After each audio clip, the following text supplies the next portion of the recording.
पंढरपूर मंगळवेढा विधानसभा मतदारसंघाची निवडणूक निर्णायक टप्प्यावर आली आहे। उद्या सायंकाळी प्रचाराच्या तोफा थंडावणार आहेत व 20 तारखेच्या मतदानातून पंढरपूर मंगळवेढ्याचा पुढील आमदार ठरणार आहे।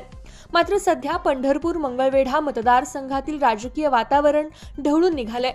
एका बाजूला विद्यमान आमदार समाधान आवताडे हे त्यांनी केलेल्या 3000 कोटींच्या विकास कामांचा मुद्दा घेऊन मतदारांसमोर जात आहेत, तर दुसऱ्या बाजूला भगीरथ भालके हे स्वर्गीय भारतनाना भालके यांनी केलेली कामं व भारतनानांबद्दलची भावनिकता याचं भांडवल करत मतदारांमध्ये मिसळतायत। स्वर्गीय भारतनाना यांच्या पत्नी जयश्री भालके यांनी प्रचाराची धुरा सांभाळत माझ्या मुलाला पदरात घ्या अशी भावनिक साथ मतदारांना घातली आहे।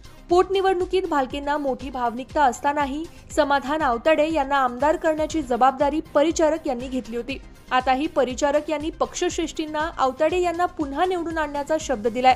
त्यामुळे भालके यांच्या भावनिकतेला आवाहन देत आवताडे यांना निवडून आणणे हा परिचारकांच्या प्रतिष्ठेचा विषय झालाय। मध्यंतरी परिचारकांची माणसं आवताडे यांचं काम करणार नाहीत अशा वावड्या भालके समर्थकांकडून सोडण्यात आल्या असल्याचं बोललं जातंय। मात्र परिचारक व आवताडे समर्थक सध्या हातात हात घालून काम करतायत हे स्पष्ट झालंय। प्रशांत परिचारक हे स्वतः तर पंढरपूर मंगळवेढा मतदारसंघात सक्रिय झाले आहेतच, मात्र त्यांच्या पत्नी सह सर्व कुटुंबीय ही आवताडे यांच्या प्रचारासाठी पुढे आलेत। आज पंढरपूर शहरात निघालेल्या पदयात्रेतही परिचारक व त्यांचे असंख्य कार्यकर्ते सहभागी झाले होते।